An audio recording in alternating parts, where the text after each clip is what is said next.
السلام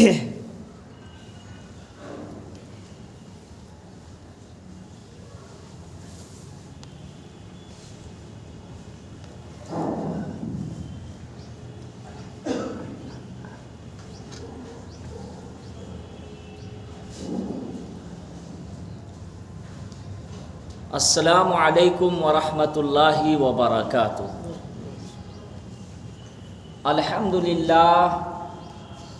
الحمد للہ نحمدہ ونستعینہ ونستغفرہ ونؤمن بہ ونتوکل علیہ ونعوذ باللہ من شرور انفسنا ومن سیئات اعمالنا من يهده الله فلا مضل له ومن يضلله فلا هادي له فأعوذ بالله من الشيطان الرجيم بسم الله الرحمن الرحيم فويل للمصلين الذين هم عن صلاتهم ساهون الذين هم يراءون ويمنعون الماعون وقال النبي صلى الله عليه وسلم الصلاة معراج المؤمنين آمنت بالله صدق الله مولانا العظيم وصدق رسوله النبي الكريم ونحن على ذلك لمن الشاهدين والشاكرين والحمد للہ رب العالمین۔ تمام حضرات ادب سے ایک مرتبہ درود شریف پڑھ لیجئے۔ اللہم صلی علی محمد وعلی آل محمد کما صلیت علی ابراہیم وعلی آل ابراہیم انک حمید مجید۔ اللہم بارک علی محمد وعلی آل محمد کما بارکت علی ابراہیم وعلی آل ابراہیم انک حمید مجید۔ دوستو بزرگو، ابھی میں نے آپ حضرات کے سامنے جو آیت کی تلاوت کی ہے اس کا ترجمہ ہے فویل للمصلین، کہ افسوس ہے ان نمازیوں کے لیے الذین هم عن صلاتهم ساہون، جو اپنی نماز سے غافل ہے، جو اپنی نماز میں غفلت برتتے ہیں۔ الذین هم یراؤون، جو دکھاوا کرتے ہیں، یعنی نماز پڑھنے آتے ہیں تو دکھانے کے لیے۔ وَيَمْنَعُونَ الْمَاعُونَ، اور معمولی چیز اگر کوئی دیتا ہے تو اس سے منع کرتے ہیں۔ کوئی معمولی چیز بھی اگر کسی کو دیتا ہے تو اس سے وہ منع کرتا ہے۔ یہ آیت جو میں نے آپ حضرات کے سامنے تلاوت کی، فَوَيْلٌ لِّلْمُصَلِّينَ، کیا افسوس ہے ان نمازیوں کے لیے جو اپنی نماز سے، الذین هم عن صلاتهم ساہون، جو اپنی نماز سے غافل ہیں۔ اس کا مطلب کیا ہے؟ تو مفسرین کرام نے ان کے تین مطلب بیان کیے، اس آیت کے تین مطلب بیان کیے۔ پہلا مطلب تو یہ ہے کہ اپنی نماز سے غافل ہے، اس کا مطلب یہ ہے کہ انسان نماز کے جو آداب ہے اور جو شرائط ہے اس کا خیال نہیں کرتا۔ یعنی انسان نماز پڑھنے کے لیے تو آ گیا، لیکن نماز کے جو آداب ہے، جو شرائط ہے، اس کا خیال نہیں کرتا۔ یاد رکھیے گا کہ نماز یہ بہت عظیم الشان عبادت ہے۔ پوری دنیا میں اللہ تبارک و تعالی کو سب سے زیادہ اگر کوئی عبادت پسند ہے تو وہ نماز ہے۔ وہ کیا ہے؟ نماز ہے۔ نماز ہم پڑھتے ہیں، لیکن نماز کے بہت سارے مسائل ایسے ہیں کہ نہیں جاننے کی وجہ سے اور نہیں سیکھنے کی وجہ سے ہم 60-70 برس تک نماز پڑھ رہے ہیں، لیکن نماز اللہ کے بارگاہ میں قبول نہیں ہو رہی۔ آپ یہ سمجھ رہے ہیں کہ نہیں ہم تو بچپن سے نماز پڑھ رہے ہیں، بالغ ہوئے اس کے بعد سے نماز، لیکن آپ نماز کے مسائل سیکھے یا نہیں؟ اگر آپ کو نماز کے مسائل معلوم نہیں ہے، فرائض واجبات معلوم نہیں ہے، آپ 60-70 برس تک نماز پڑھیں، آپ کی نماز تو اللہ کے بارگاہ میں قبول ہی نہیں ہو رہی۔ گویا کہ آئے پڑھ کے چلے گئے۔ اس لیے میں مناسب سمجھتا ہوں کہ آپ حضرات کو نماز کے جو اہم مسائل ہیں وہ بتاؤں کہ آپ صلی اللہ علیہ وسلم کس طریقے سے نماز پڑھتے تھے، آپ صلی اللہ علیہ وسلم کا رکوع کس طرح ہوتا تھا، آپ صلی اللہ علیہ وسلم سجدے میں جاتے تھے تو کس طرح جاتے تھے، آپ صلی اللہ علیہ وسلم جب سجدے میں جاتے تھے تو سجدہ میں جانے کے بعد کون سی دعائیں پڑھتے تھے، رکوع میں کون سی دعائیں پڑھتے تھے، اور رکوع سے جب اٹھتے ہیں سیدھا کھڑا ہوتے ہیں تو اس وقت جس کو قوما کہتے ہیں اس وقت کیا دعا پڑھتے تھے، دونوں سجدوں کے درمیان اللہ کے نبی صلی اللہ علیہ وسلم کون سی دعائیں پڑھتے تھے، بہت کم مسلمانوں کو معلوم ہے۔ نماز یہ اتنی بڑی عبادت اور نماز کے مسائل معلوم نہیں، نماز کے فرائض واجبات معلوم نہیں، یہ تو بہت افسوس کی بات ہے۔ اصل میں کیا ہے کہ نماز کے مسائل جمعہ میں بہت کم بیان کیے جاتے ہیں، سیکھنے کا بھی جذبہ نہیں اور بیان بھی بہت کم کیا جاتا ہے، کھول کھول کر واضح طور پر نہیں بیان کیا جاتا۔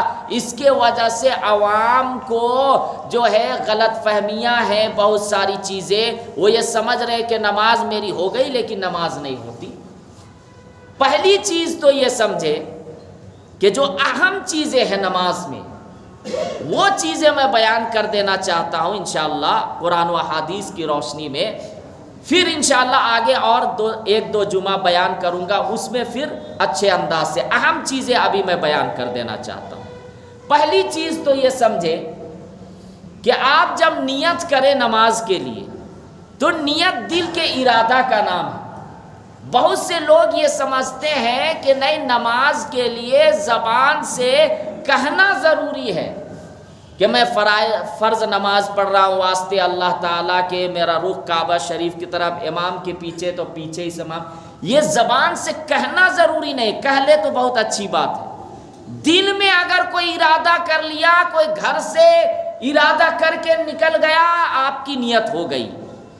انما الاعمال بالنیات، حدیث ہے نا، مشہور حدیث ہے کہ اعمال کے جو دار و مدار ہے وہ نیت پر ہے۔ آپ دل میں سوچ لیے کہ میں نماز پڑھنے کے لیے، جمعہ کی نماز پڑھنے کے لیے جا رہا ہوں، آپ کی نیت ہو گئی۔ زبان سے کہہ لے تو اچھی بات ہے۔ اب آپ یہ سمجھیے کہ جب آپ نیت کر لیے تو سب سے پہلے آپ کو کیا کرنے کا ہے؟ اللہ اکبر کہہ کے نیت باندھنا ہے۔ اس کو تکبیر کہتے ہیں، اللہ اکبر جو کہتے ہیں یہ تکبیر ہے۔ کیا ہے؟ تکبیر۔ تو امام صاحب بھی اللہ اکبر کہیں گے، آپ بھی اللہ اکبر کہیں گے۔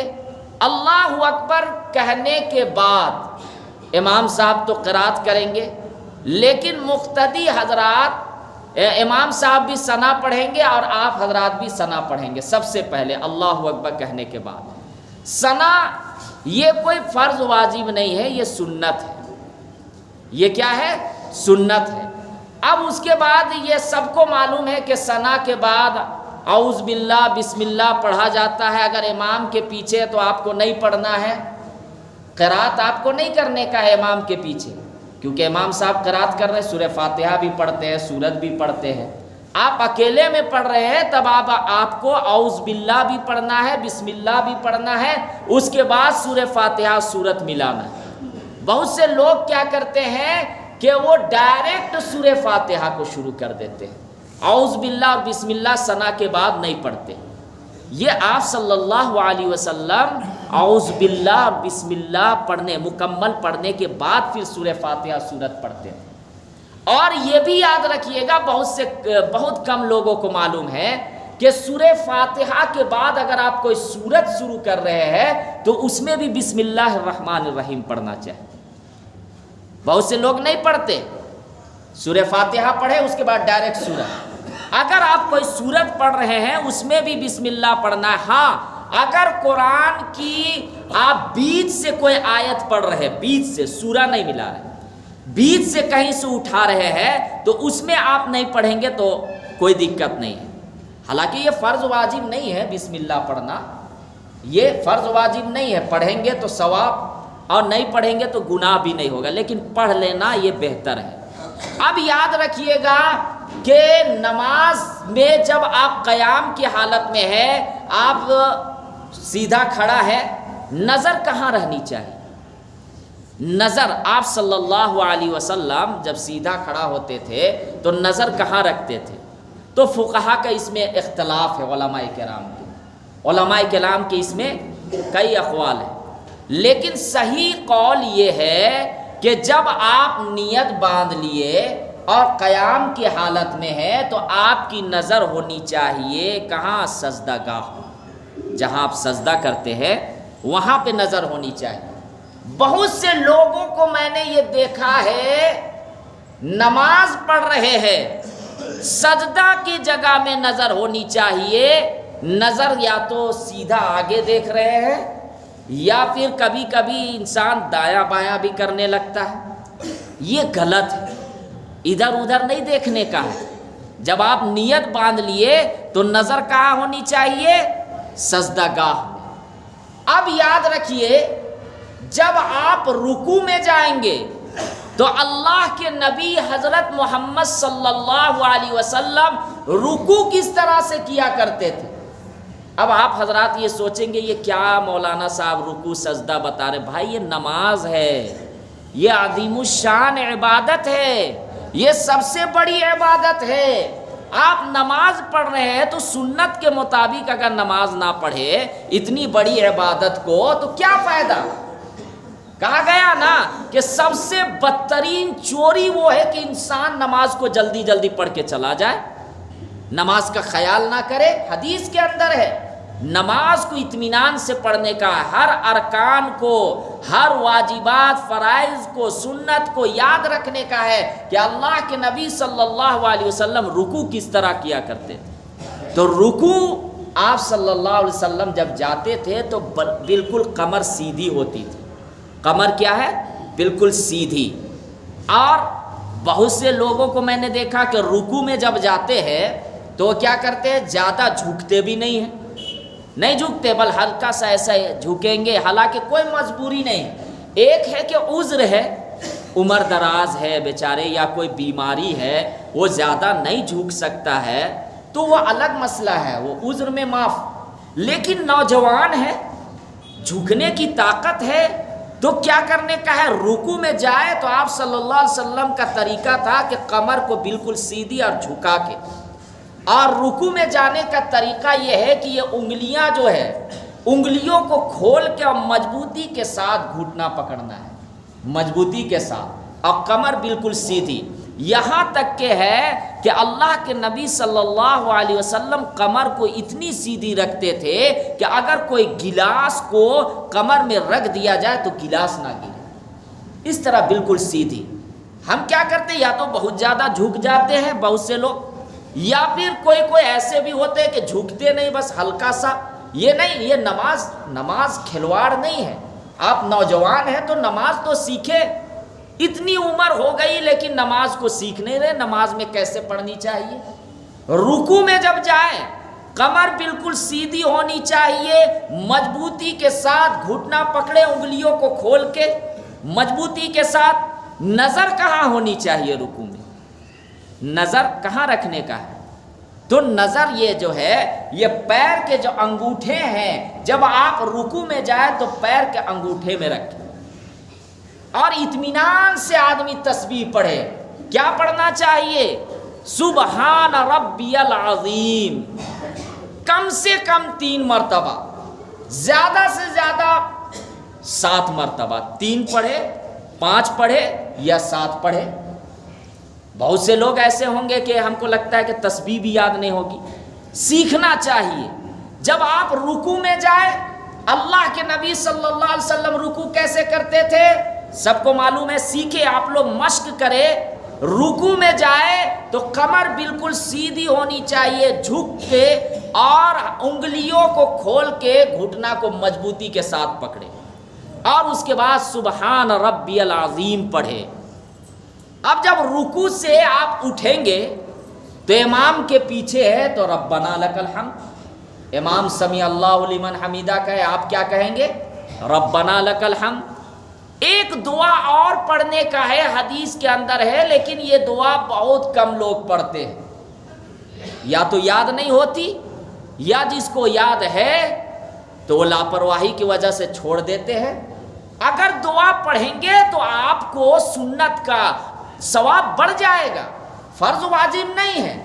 آپ رکوع سے اٹھے، ربنا لک الحمد کے بعد بھی ایک دعا ہے. کون سی دعا ہے؟ حمدن کثیرن طیبن مبارکن فی. اس میں الحمدللہ بھی آپ ملا سکتے ہیں، لیکن الحمدللہ نہیں ہے ملائے تو حمدن کثیرن طیبن مبارکن فی. بہت کم لوگوں کو یہ دعائیں یاد ہوں گی. یاد کر لینے کا ہے، یہ دعا یاد کر لیجئے. نوجوانوں سے بھی گزارش ہے کہ آپ نماز پڑھ رہے ہیں تو کم سے کم دعا تو یاد رکھنی چاہیے. دعا کی کتابیں بھی آتی ہے، نماز کا طریقہ بھی آتا ہے. تو جب آپ رکوع سے اٹھے تو رکوع میں اٹھنے کے بعد مقتدی حضرات کیا ربنا لک الحمد پیچھے پڑھیں گے، اور اس کے بعد یہ دعا پڑھنے کا ہے. اب سجدہ میں جانے کا کیا طریقہ ہے؟ سجدہ میں جانے کا کیا طریقہ ہے؟ تو صحیح حدیث میں ہے، اللہ کے نبی صلی اللہ علیہ وسلم نے ارشاد فرمایا کہ 7 ہڈیوں پر سجدہ کرو. کتنے ہڈیوں پر؟ 7 ہڈیوں پر. نمبر 1 پیشانی. پیشانی اس میں ناک بھی شامل ہے. اس میں کیا ہے؟ ناک بھی شامل ہے. اب جب سجدہ میں آپ جائیں تو یہ 2 ہو گئے، پیشانی میں آپ کا ناک بھی شامل ہے. اسی طریقے سے یہ 2 ہتھیلیاں ہیں، یہ بھی سجدے میں جاتے ہیں. اسی طریقے سے یہ 2 گھٹنے ہیں تو 2 6 ہو گئے ملائیں گے تو آپ. اسی طریقے سے یہ 2 پیر ہے، اس میں انگلیاں بھی شامل ہے جو سجدے میں جاتے ہیں. سجدہ میں جب آپ جائیں، بہت سے لوگ غلطی کیا کرتے ہیں کہ سجدہ میں جاتے ہیں تو صرف ناک کو زمین میں ٹچ کرتے ہیں، ٹکاتے ہیں، پیشانی کو اٹھا دیتے ہیں. یا بہت سے لوگ کیا کرتے ہیں کہ صرف پیشانی کو سجدہ میں رکھتے ہیں، ناک کو اٹھا دیتے ہیں، جبکہ یہ غلط ہے. طریقہ یہ ہے کہ جب آپ سجدہ میں جائیں تو آپ کے پیشانی اور ناک جو دونوں زمین پہ ہونا چاہیے. پیر کی جو انگلیاں ہیں وہ انگلیاں کیسے ہونی چاہیے؟ انگلیوں کو بالکل آپ قبلہ کی طرف گھما دیجئے. سجدہ میں جب آپ جا رہے ہیں تو یہ پیر کی انگلیاں آپ نیچے زمین پہ ٹچ کر کے اور انگلیوں کو کہاں؟ قبلہ کے رخ کر دیجئے. یہاں پہ اور غلطی کیا کرتے ہیں بہت سے لوگ مصلیان کرام جب نماز پڑھتے ہیں سجدہ میں جاتے ہیں تو دونوں پیر زمین سے اٹھا دیتے ہیں. یاد رکھیے گا، اگر دونوں پیر آپ کا اٹھ گیا اور اتنی بقدر اٹھائے آپ کے 3 مرتبہ سبحان اللہ اطمینان سے انسان کہہ سکتا ہے تو آپ کی نماز نہیں ہوگی، کیونکہ دونوں پیر آپ زمین سے اٹھا دیے. اگر ایک پیر بھی ہے آپ کا زمین میں ٹکا ہوا تب تو نماز ہو جائے گی، لیکن اگر دونوں پیر آپ اٹھا دیے آپ کی نماز نہیں ہوگی. بہت سے لوگ ایسے کرتے ہیں، سجدہ میں جاتے ہیں نماز کو دونوں پیر کو اٹھا دیتے ہیں. یا بہت سے لوگ سنت کے خلاف کرتے ہیں کہ انگلیوں کو قبلہ کی طرف نہیں گھماتے. اور اسی طریقے سے کہا گیا کہ آپ سجدہ میں جائیں تو اونٹ کے طرح سجدہ نہ کرے. حدیث کے اندر ہے کیا؟ اونٹ کے طرح سجدہ نہ کرے. سجدہ میں جائے تو اب پہلے کیا رکھنا ہے، ہاتھ رکھنا ہے یا گھٹنا، اس میں تھوڑا سا اختلاف ہے، اس میں حدیث کے اندر فقہا کے اختلاف ہے، لیکن میری رائے یہ ہے کہ جب آپ سجدہ میں جائیں، بہت سے لوگ یہ کہتے ہیں کہ نہیں پہلے ہاتھ رکھنا ہے سجدہ میں، کچھ لوگ کہتے ہیں کہ نہیں پہلے گھٹنا رکھنا ہے۔ اب جو لوگ ہاتھ کو شمار کرتے ہیں کہ نہیں ہاتھ رکھنا ہے، تو یہ کہتے ہیں کہ نہیں اونٹ کا جو اگلا حصہ ہے وہ ہاتھ ہے، وہ کیا ہے، اونٹ کے طرح سجدہ کرنے کا حکم نہیں دیے۔ تو آپ یہ بتائیں کہ سجدہ کرنے کا ہے تو طریقہ یہ ہے، میری رائے یہ ہے کہ آپ دونوں کو ساتھ ساتھ ٹچ کریں، گھٹنا کو اور ہاتھ کو۔ ہاں اگر کسی کی مجبوری ہے، عمر دراز ہے، اب وہ ڈائریکٹ گھٹنا کو کیسے ٹچ کر سکتا ہے، مجبوری ہے، عذر ہے تو آپ ہاتھ رکھیں، لیکن اگر مجبوری نہیں ہے تو آپ گھٹنا اور ہاتھ دونوں کو ساتھ میں رکھیں۔ اس میں اختلاف، اس لیے میں نے کہا۔ اور یہ بھی یاد رکھے کہ نماز میں غفلت برتنے کا کیا حکم ہے، اس کا یہ بھی مطلب ہے جو میں نے آیت تلاوت کی ہے کہ انسان جب نماز پڑھتا ہے تو اس کا دھیان کہیں اور ہوتا ہے۔ جب آپ نماز پڑھنے کے لیے آ گئے مسجد کے اندر تو آپ دنیا کی ساری چیزوں کو چھوڑ دیجئے، جتنے بھی دنیا کے کام کاج وغیرہ ہے، جتنے بھی ٹینشن وغیرہ ہے، سب کو ہٹا کر اب آپ اللہ کے دربار میں کھڑے ہو گئے ہیں۔ اللہ آپ کے ہر نقل و حرکت کو دیکھ رہا ہے، اس لیے آپ پوری توجہ کے ساتھ نماز پڑھے اور یہ سوچے کہ اللہ تبارک و تعالی ہمیں دیکھ رہا ہے۔ جب آپ یہ نیت کریں گے تو انشاءاللہ آپ کے نماز میں خشوع اور خضوع پیدا ہوں گی، ہر ارکان کو اطمینان اور سکون کے ساتھ نماز ہر ارکان کو ادا کریں گے۔ اب یہ یاد رکھیے کہ نماز میں بہت سارے ایسے واجبات ہیں، فرائض ہے، جو نماز میں اگر چھوٹ جائے واجبات تو سجدہ سہو کرنا پڑتا ہے، لیکن بہت سے لوگوں کو معلوم نہیں۔ یہ بہت اہم چیز ہے، اس لیے میں بتا رہا ہوں۔ نماز کے واجبات ہے جو بہت سے لوگوں کو معلوم نہیں ہے، اب وہ چھوٹ جاتے ہیں تو وہ چھوٹ جاتے، وہ سجدہ سہو بھی نہیں کرتا، پتہ چلا کہ سجدہ سہو نہیں کیے تو نماز بھی نہیں ہوئی اس کی۔ سجدہ سہو کرنا کب ہے کہ نماز میں کوئی واجبات چھوٹ جائے، بھول ہو گئی تو کہا گیا کہ سجدہ سہو کرو۔ سجدہ سہو کا طریقہ بھی بہت سے لوگوں کو معلوم نہیں ہے۔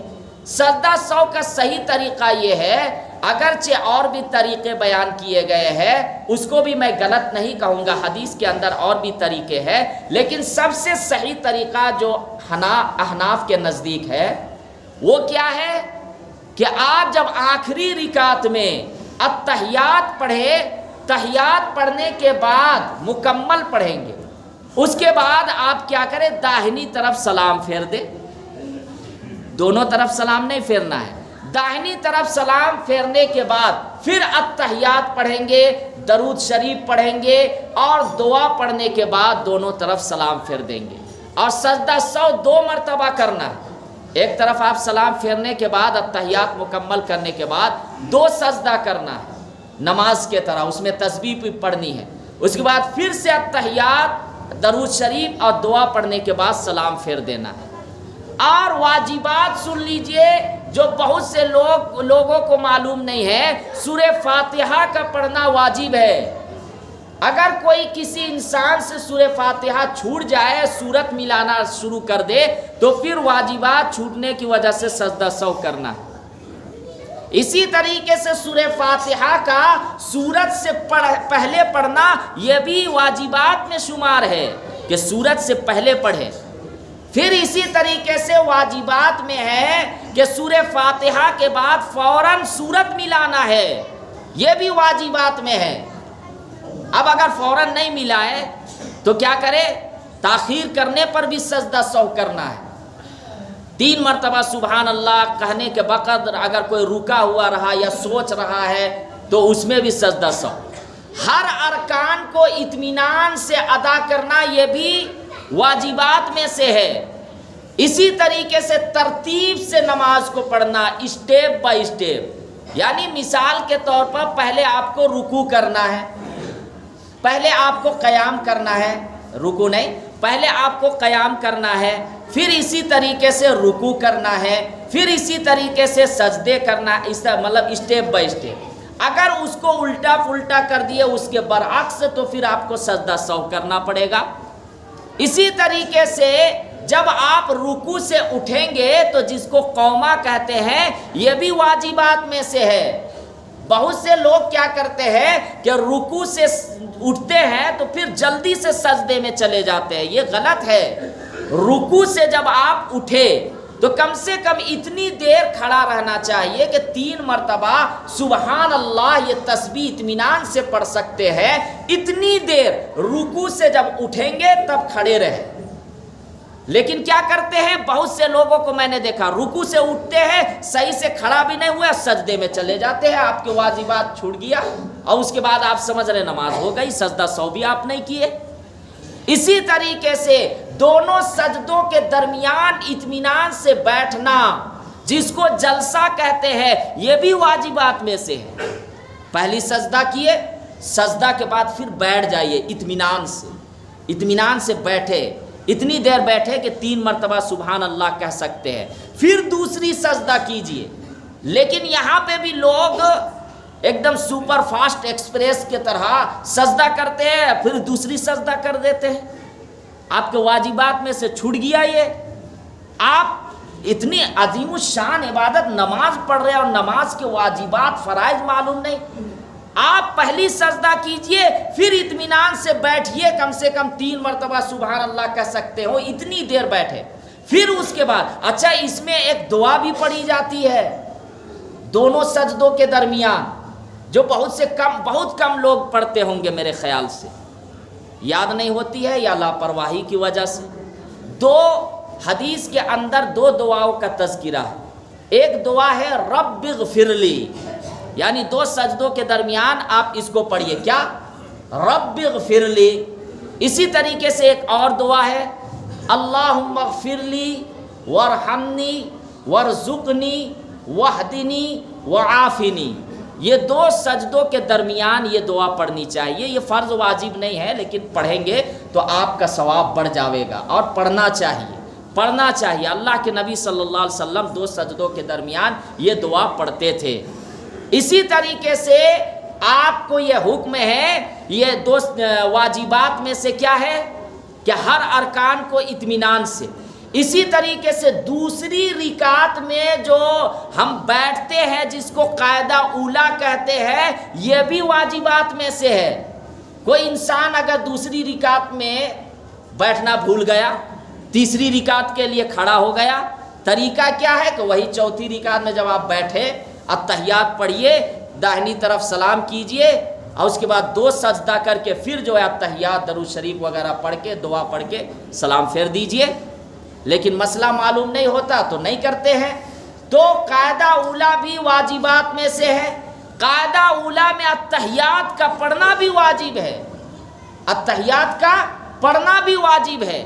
اسی طریقے سے واجبات میں سے ہے کہ وتر کی نماز بھی واجبات میں سے۔ وتر میں جو دعا پڑھی جاتی ہے دعائے قنوت، اس کے 2 دعائیں ہیں، الگ الگ پڑھی جاتی ہیں، تو اس میں اختلاف نہیں ہے بلکہ دونوں دعائیں صحیح ہے، حدیث سے ثابت ہے۔ کوئی دعائے قنوت پڑھتے ہیں، کوئی دعا ایک اور دعا آتی ہے اس کو پڑھتے ہیں، تو یہ بھی واجبات میں سے دعائے قنوت کا پڑھنا۔ اور وتر کی نماز میں جو اللہ اکبر ہم بیچ میں کہتے ہیں وہ بھی واجبات میں سے ہے، اس لیے اللہ اکبر اچھے سے کہہ کے اور پھر جو ہے نیت باندھیں گے اور دعائے قنوت پڑھیں گے۔ اسی طریقے سے یہ عیدین کی نماز ہے تو یہ بھی واجبات میں سے ہے۔ کیا ہے عیدین کی نماز؟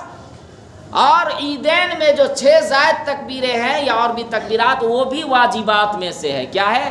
واجبات میں سے۔ ایک اور مسئلہ ہے کہ یہ جمعہ کی نماز جو ہے واجبات نہیں، یہ فرض ہے، ضروری ہے۔ یہ کیا ہے؟ ضروری ہے۔